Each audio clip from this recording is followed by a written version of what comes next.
Assalamualaikum warahmatullahi wabarakatuh. Mari kita mulakan forum ini dengan umum kitab Al-Fatihah. Bismillahirrahmanirrahim. Alhamdulillahi rabbil alamin. Ar-Rahmanir-Rahim. Maliki yaumiddin. إياك نعبد وإياك نستعين اهدنا الصراط المستقيم صراط الذين أنعمت عليهم غير المغضوب عليهم ولا الضالين.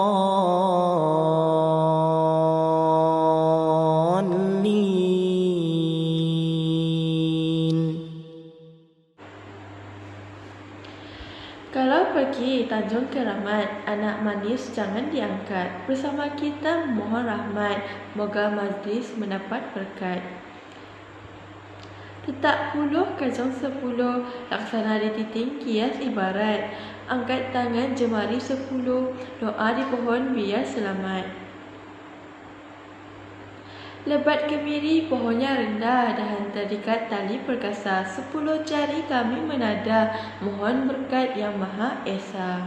Sebelum bermula forum ini, mari saya sebagai moderator memperkenalkan ahli panel forum kita pada hari ini.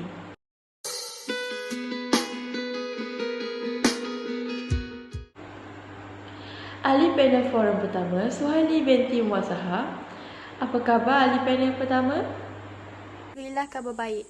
Saya bersyukur dengan limpah dan kurniaannya dapat kita berkumpul bersama pada hari ini bagi meneruskan sesi forum kita. Saya juga bersyukur ke atas Ilahi kerana diberi peluang untuk bernafas sehingga ke hari ini dan terus beramal kepadanya. Seterusnya, ahli panel forum kedua kita, Alisa Emil binti Muhammad Najib. Apa khabar ahli panel kedua? Alhamdulillah, saya sihat walafiat sahaja, moderator. Dan ahli panel forum ketiga kita, Nurasha Alisa Muhammad Azwan. Apa khabar ahli panel ketiga? Alhamdulillah, khabar baik.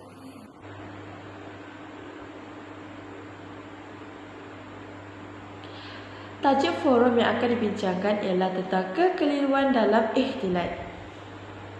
Slot pertama forum ini adalah tentang pengertian ihtilat. Slot kedua adalah sesi soal jawab. Dan slot ketiga penutup. Era globalisasi kini, remaja tidak akan terlepas daripada masalah gejala sosial seperti pergaulan bebas akibat daripada pengabaian ihtilat. Hal ini demikian akan menakutkan para ibu bapa dan masyarakat kerana ia mampu memberi kesan negatif terhadap kehidupan anak-anak mereka pada masa hadapan kelak. Ihtilat berasal daripada perkataan Arab khatala, iaitu bercampur satu dengan yang lain, maka terhasillah pergaulan. Perkataan pergaulan dalam kamus Dewan memberi maksud percampuran antara yang lain. Menurut istilah pula, ia membawa maksud pertemuan antara lelaki dan perempuan yang bukan mahram di suatu tempat yang secara bercampur yang bermawa kepada interaksi antara lelaki dan perempuan seperti perbualan, persentuhan atau yang berkaitan dengannya. Manakala menurut pandangan Islam berkaitan ihtilat pula, Dr. Abdul Karim Zaidan mendefinisikan ihtilat sebagai perjumpaan antara lelaki dan perempuan yang bukan mahram di tempat yang sama yang membawa kepada saling bertemu, melihat, bercakap antara satu sama lain.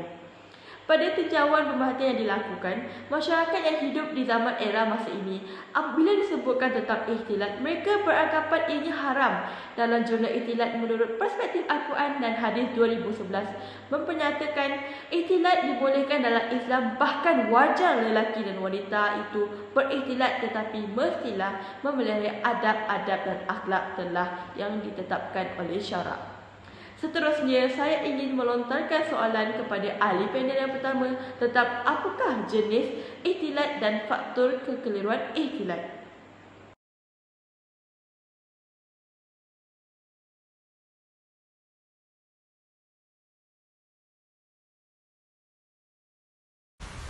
Terdapat dua jenis ikhtilat. Pertama adalah ikhtilat yang dibolehkan dalam Islam dan kedua adalah ikhtilat yang diharamkan dalam Islam kerana ia akan terjerumus kepada perbuatan yang mungkar. Terdapat ikhtilat yang dibolehkan dalam Islam namun harus mengikut syarat dan prinsip yang telah ditetapkan. Keadaan yang pertama adalah semasa menguruskan harta. Pergaulan antara lelaki dan perempuan dalam hal-hal yang mempunyai tujuan seperti jual beli dan aktiviti lain dibolehkan kerana aktiviti seperti itu memerlukan interaksi di antara dua pihak. Pergaulan semasa urusan harta juga dibolehkan dengan menjaga syarat-syarat yang telah disyariatkan oleh Islam seperti berpakaian menutup aurat, menundukkan pandangan serta bercakap dengan percakapan yang biasa-biasa sahaja. Yang kedua adalah semasa menjadi saksi. Perempuan dan lelaki boleh bergaul semasa menjadi saksi di mana telah ditetapkan oleh syariat, yang mana wanita tersebut perlu menjadi saksi seperti kes harta pusaka. Yang ketiga adalah semasa bekerja. Perkara ini dibolehkan dengan syarat kedua-duanya menjaga batas-batas yang telah Islam tetapkan seperti berpakaian sopan dan menutup aurat. Percakapan yang tidak mengandungi unsur-unsur yang boleh menaikkan nafsu syahwat dan juga unsur-unsur fitnah juga harus dititik beratkan. Yang keempat adalah semasa menuntut ilmu. Pendapat lelaki dan wanita dalam sesi menuntut ilmu amat diperlukan kerana para wanita dan lelaki membolehkan seseorang itu berkongsi apa yang beliau ada dengan orang lain. Seterusnya, saya akan menjelaskan faktor kelirunya dalam ikhtilat. Yang pertama disebabkan oleh kurang ilmu pengetahuan agama dan moral. Hal ini disebabkan oleh anak-anak tidak mendapat didikan awal daripada ibu bapa mereka. Ibu bapa tidak menitik beratkan asas pergaulan sesama manusia kepada anak-anak mereka. Hal ini kerana mereka lebih mementingkan soal ekonomi dan kebendaan daripada mendidik anak-anak mereka mengenai ilmu agama. Yang kedua adalah pengaruh media massa. Hal ini dapat dilihat melalui tontonan filem di kaca TV dan juga trend di media sosial. Kemajuan teknologi masa kini membolehkan akses kepada pelbagai halaman bercorak negatif yang memaparkan pergaulan bebas antara lelaki dan wanita. Dan yang terakhir adalah disebabkan oleh tekanan di rumah dan kurang perhatian ibu bapa sehingga anak-anak mencari teman di luar untuk berseronok. Hal ini sering terjadi di kalangan ahli keluarga yang sering bertengkar, terutama ibu bapa mereka.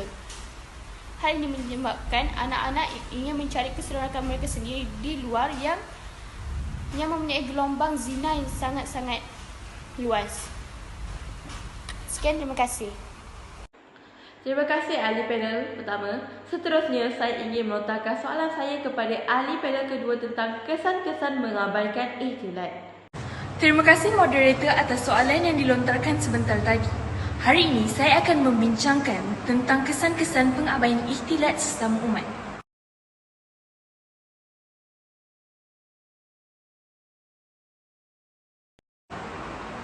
Dasawarsa ini, apabila ikhtilat ditakrifkan sebagai sesuatu perkara yang remeh oleh masyarakat, ia akan mengundang pelbagai masalah yang negatif. Bukan sahaja terhadap individu, bahkan terhadap keluarga juga.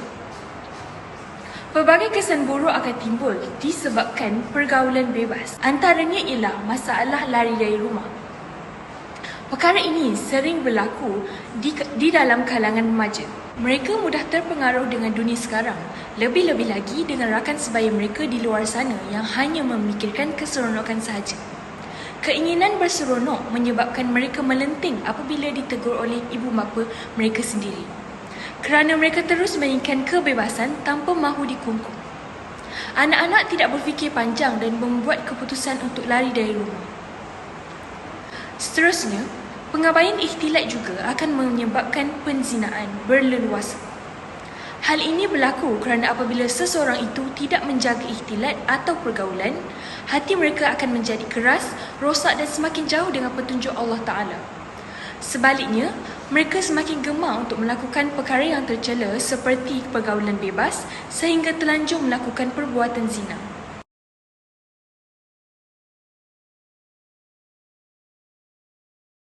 Perkara ini juga berkait rapat dengan keruntuhan sahsiah yang menyebabkan mudahnya seseorang itu terjerumus ke kancah kemaksiatan.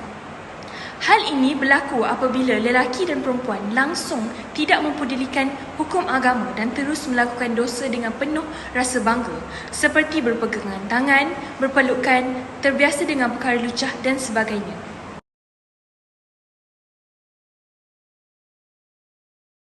Bukan Bukan itu sahaja, pengabaian ikhtilat juga boleh mengakibatkan seseorang itu sanggup terjebak dalam penyalahgunaan dadah. Perkara ini terjadi apabila hubungan yang terlalu melampaui batas di mana lelaki mahupun wanita yang menginginkan keseronokan melampau sehingga sanggup merosakkan diri mengambil bahan-bahan terlarang untuk berhayal bersama-sama.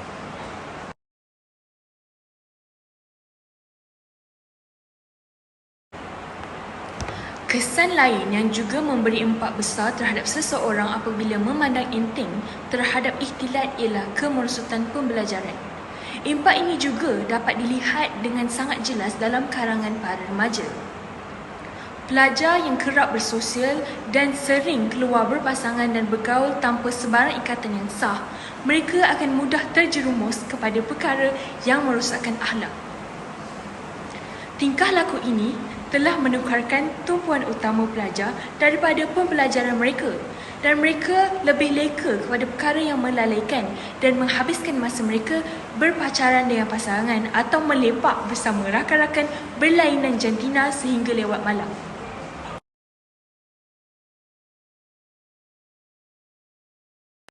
Jelaslah bahawa pengabaian ikhtilat sesama umat akan memberikan kesan-kesan yang negatif. Sekian dari saya akan serahkan semula kepada moderator. Terima kasih ahli panel kedua. Sungguh bagus maklumat yang dikongsikan oleh ahli panel kedua. Seterusnya saya ada soalan untuk ahli panel ketiga tentang cara-cara mengatasi ikhtilat. Terima kasih kepada ahli panel 2 atas soalan yang telah diutarakan sebentar tadi. Pada masa sekarang, ikhtilat ini seolah-olah tidak dapat dielakkan. Ikhtilat berlaku baik di tempat kerja, sekolah, universiti, institusi dan juga dalam aktiviti seharian. Bila sebut hal ikhtilat ini, mungkin ramai daripada kita yang memandang remeh serta memandangnya sebelah mata sahaja. Zaman moden sekarang ini, masyarakat sudah tidak lagi memandang soal-soal sebegini. Jika ada suara yang menyekat apa jua bentuk ikhtilat yang dilarang Islam, kita akan dikatakan jumud dan konservatif. Justru itu, menjadi tanggungjawab semua untuk menjelaskan kepada masyarakat berhubung garis panduan ikhtilat yang sebenar-benarnya dalam Islam.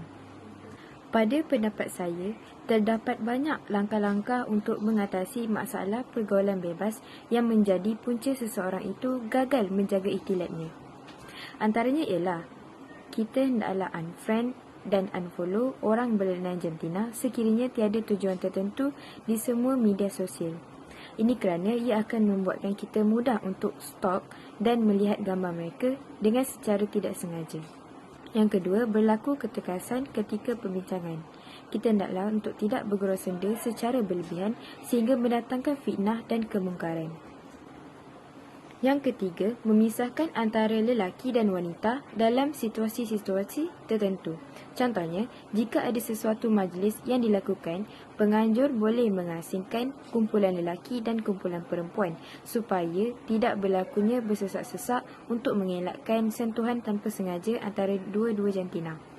Yang keempat, kita hendaklah menahan pandangan. Menahan dan menjaga pandangan di sini tidak bermaksud melihat aurat sesama manusia.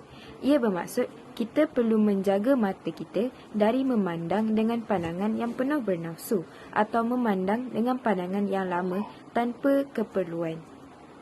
Ini kerana pada peringkat remaja, perkembangan fisiologi, emosi dan seksual adalah seiring dan secara tidak langsung akan menyebabkan wujudnya perasaan ingin berpasangan. Namun begitu, perlu difahami oleh remaja bahawa pada usia ini, tumpuan diperlukan untuk pelajaran bagi memastikan peluang yang lebih baik di masa hadapan. Oleh itu, sekiranya mereka menjaga pandangan mereka dengan baik, perasaan ingin berpasangan sedikit sebanyak boleh dibendung. Pendapat saya yang kelima, mengelakkan membuat sebarang pertemuan secara berdua-duaan dengan berlainan jantina di tempat-tempat yang tertutup.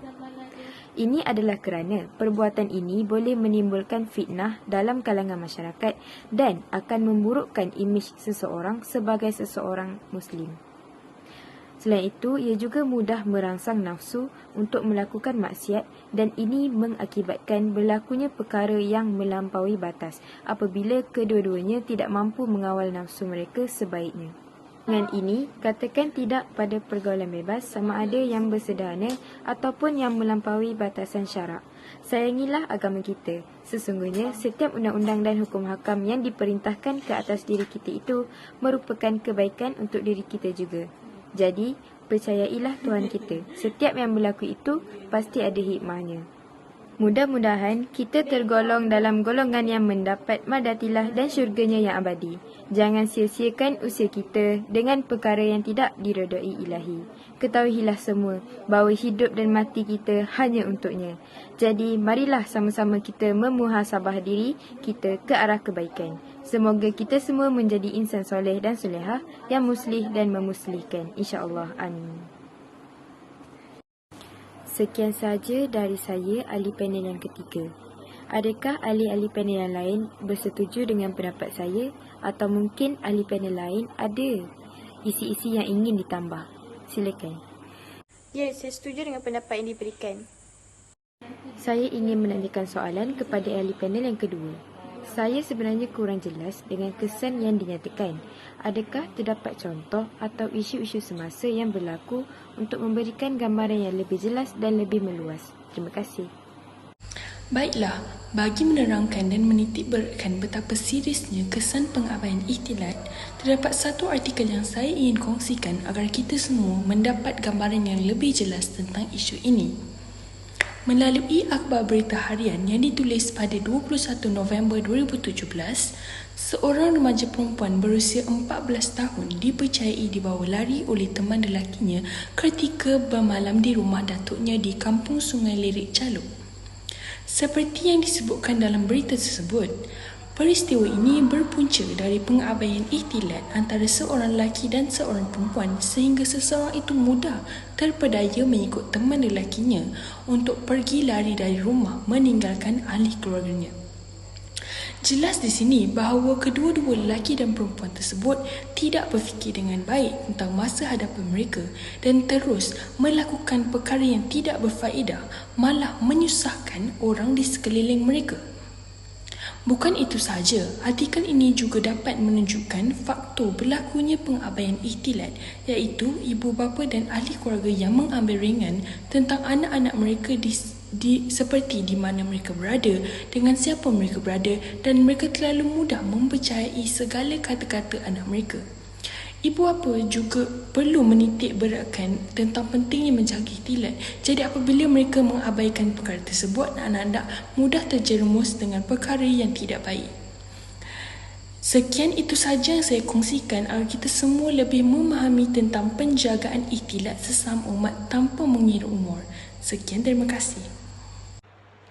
Konklusinya, hubungan dan pergaulan antara lelaki dan perempuan hakikatnya tidaklah haram. Sebaliknya, ia merupakan perkara yang dituntut sekiranya niat daripada pertemuan itu ialah untuk bekerjasama dalam perkara-perkara yang baik. Antaranya adalah untuk urusan menuntut ilmu seperti yang telah disebutkan sebelum ini. Tetapi hal ini tidaklah bermakna semuanya itu memberi ruang kebebasan kepada lelaki dan perempuan untuk membelakangi batasan atau melupakan had yang telah ditetapkan atau ditentukan oleh syarak. Semoga dengan beriltizam dan melaksanakan adab Islam ini dapat membentuk diri, keluarga dan masyarakat yang harmoni berlandaskan syariat.